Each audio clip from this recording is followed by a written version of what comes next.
सर्व विद्यार्थ्यांना आणि पालकांना मिसेस लीला राजे यांचा नमस्कार. विद्यार्थी मित्रांनो, आज आपण सेतू अभ्यासक्रमांतर्गत काल झालेल्या कृतीचा पुढचा टप्पा बघत आहोत. विषय आहे तुमचा सामाजिक शास्त्र या विषयातील भूगोल. इयत्ता 9वी आहे तुमची आणि दिवस आज 18वा आहे. आज खूप सुंदर लेसन आहे. हा कसा सुंदर आहे तर तुम्हाला विविध प्रकारच्या ढगांविषयी माहिती मिळणार आहे. विविध प्रकारच्या ढगांविषयी म्हणजे ढग किती प्रकारचे असतात हे तुम्हाला इथे कळणार आहे. बघा, उपक्रम तुम्हाला दिलेला आहे. इथे ढगांच्या प्रकारचा तक्ता तयार करा. तुमच्या इयत्ता 8वीच्या आर्द्रता व ढग हे जे प्रकरण आहे त्यामध्ये तुम्हाला हा म्हणजे ही आकृती दिलेली आहे आणि तक्ता देखील दिलेला आहे आणि तो तक्ता तुम्हाला या सेतू अभ्यासक्रमाच्या कृतीमध्ये इथे दिलेला आहे. बघूया, करून पाहूयात. आता खालीलप्रमाणे कृती करूयात. आवश्यक साहित्य तुम्हाला लागणार आहे. ढगांच्या प्रकारची आकृती जी आहे तुमच्या इथे, तक्ता, इयत्ता 8वी व 9वीचे भूगोल विषयाचे पुस्तक. 9वीच्या भूगोल विषयाच्या पुस्तकामध्ये तुम्हाला प्रकरण 5वे आहे वृष्टी म्हणजे पावसाचे प्रकार, आणि 8वीला आहे तुमचं आर्द्रता व ढगांचे प्रकार. कॉम्बिनेशन समजलं तुम्हाला? 8वीला ढगांचे प्रकार आहे आणि 9वीला पावसांचे प्रकार आहे, म्हणजे कोणत्या ढगामुळे कोणत्या प्रकारचा पाऊस पडतो.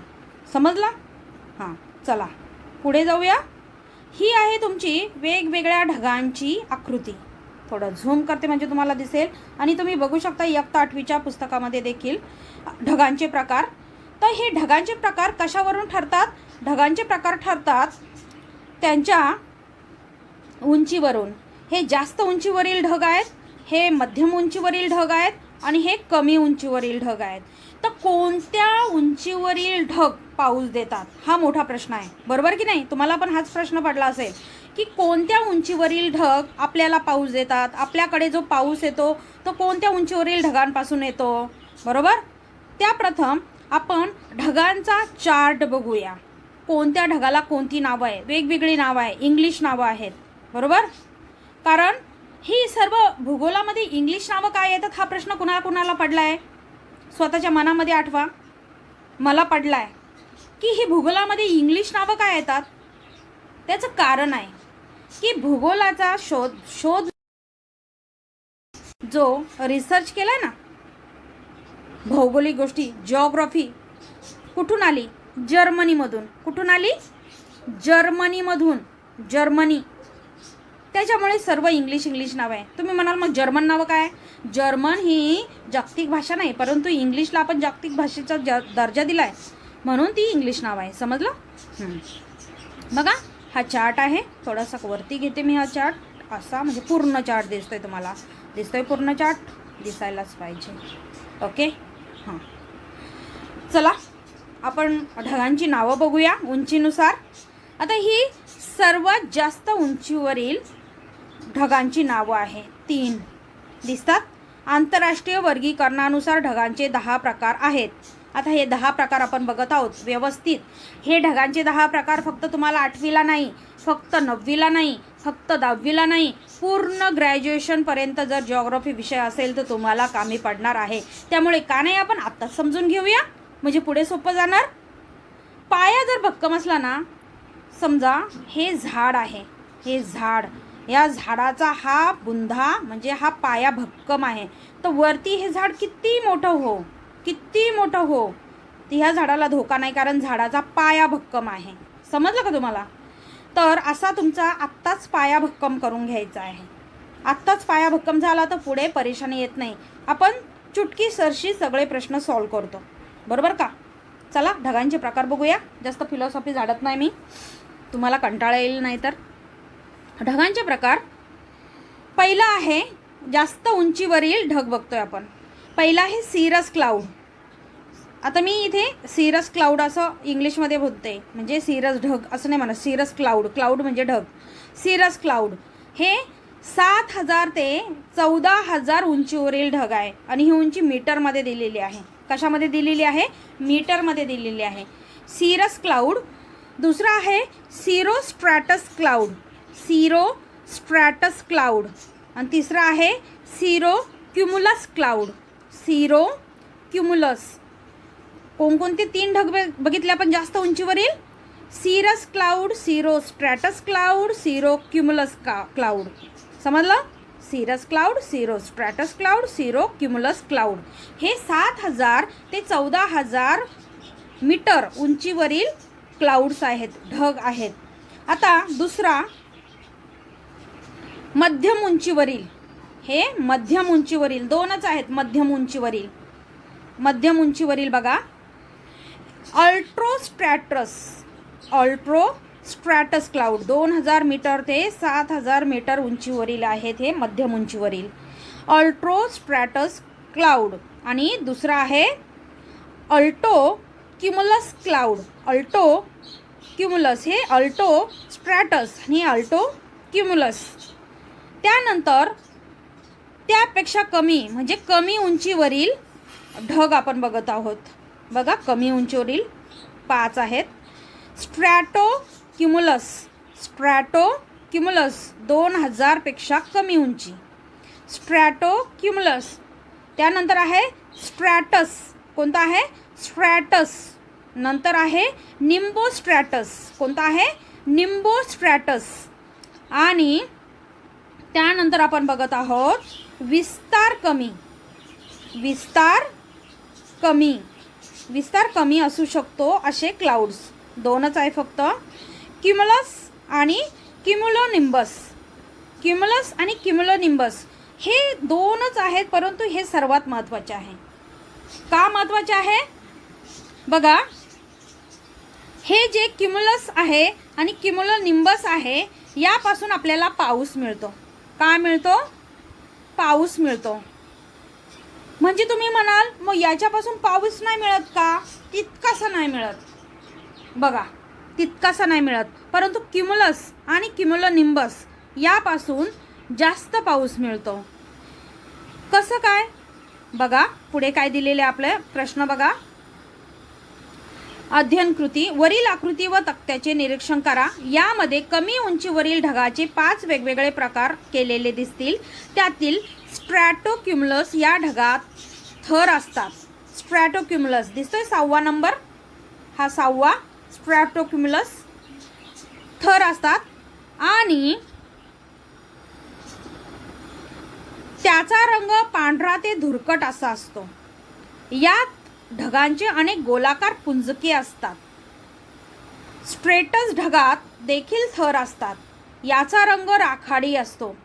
तळाकडील भाग एक समान असतो. निम्बोस्ट्रेटसमध्ये हे ढग जाड थरांचे असतात.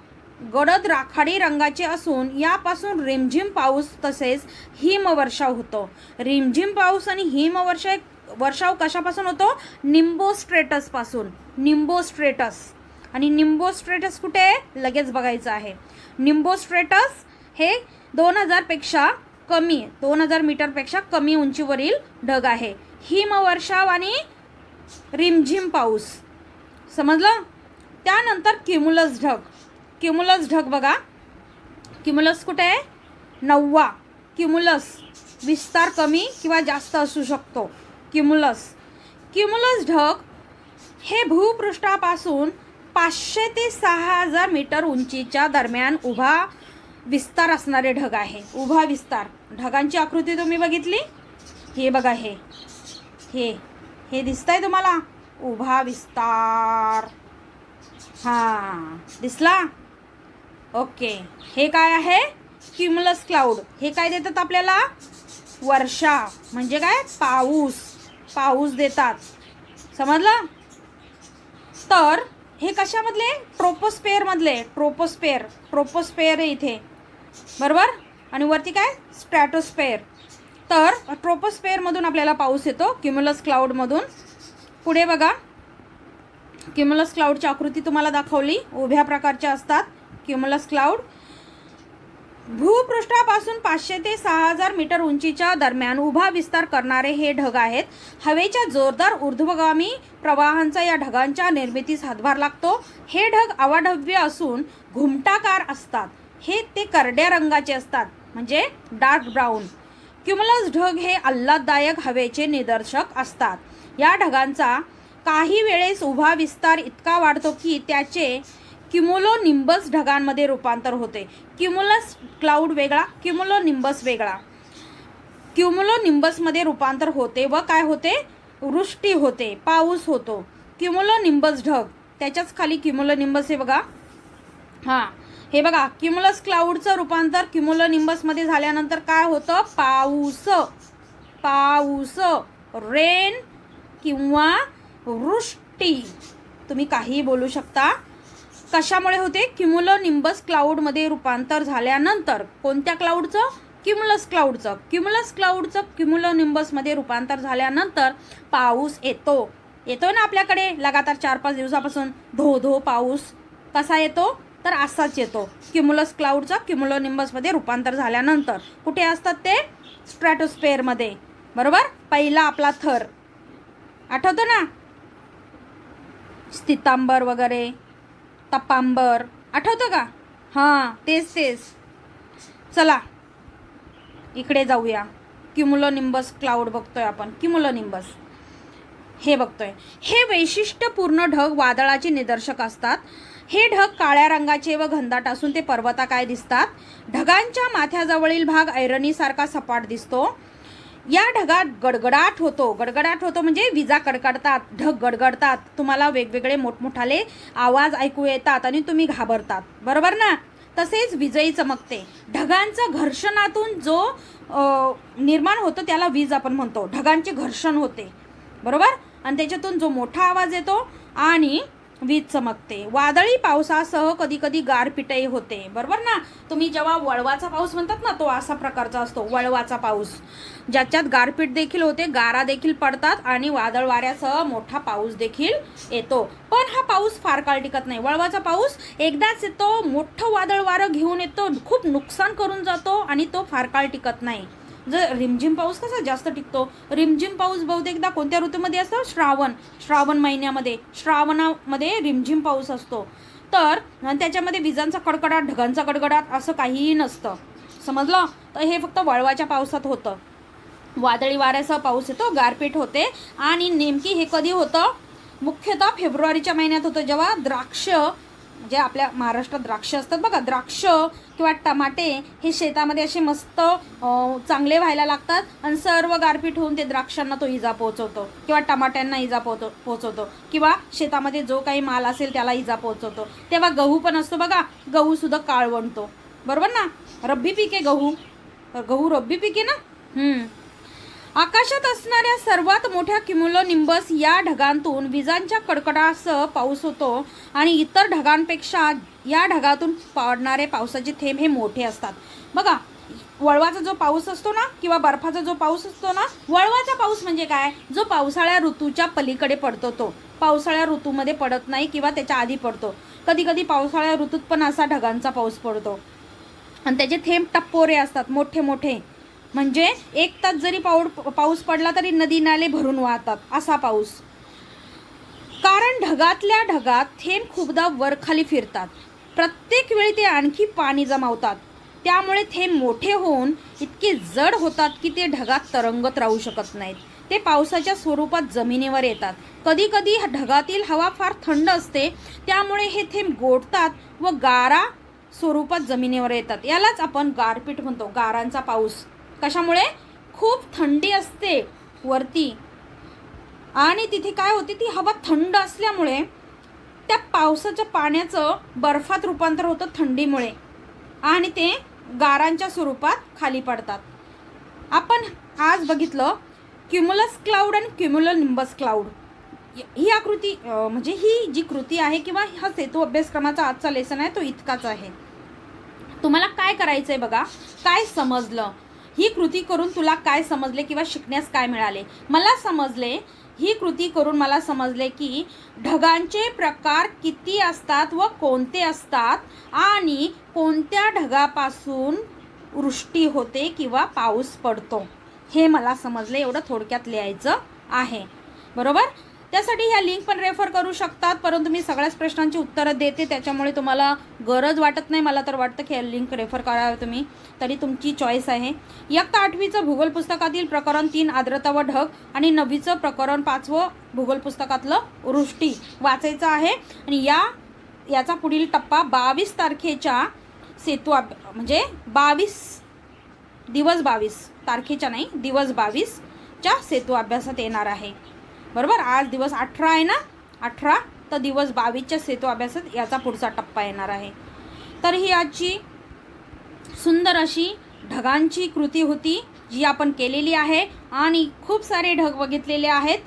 महत्त्वाचे ढग कोणते? क्युमुलस क्लाउड आणि क्युमुलोनिंबस क्लाउड. क्युमुलोनिंबस क्लाउडमध्ये जेव्हा रूपांतर होतं क्युमुलस क्लाउडचं, तर आपल्याला पाऊस येतो. म्हणजेच आपण समजायचं आहे की वरती आता क्युमुलोनिंबस क्लाउडमध्ये रूपांतर होत असेल, म्हणून आपल्याला खूप सारा पाऊस आत्ता येत असेल. ओके. घरीच राहायचं आहे, सुरक्षित राहायचं आहे, दिलेला होमवर्क वेळेत पूर्ण करायचा आहे आणि सेतू अभ्यासाला महत्त्वाचं मानायचं आहे. जोपर्यंत तुमचा पाया भक्कम होत नाही तोपर्यंत तुमची 9वीची गाडी रुळावर येणार नाही. Okay. Take care. Good bye.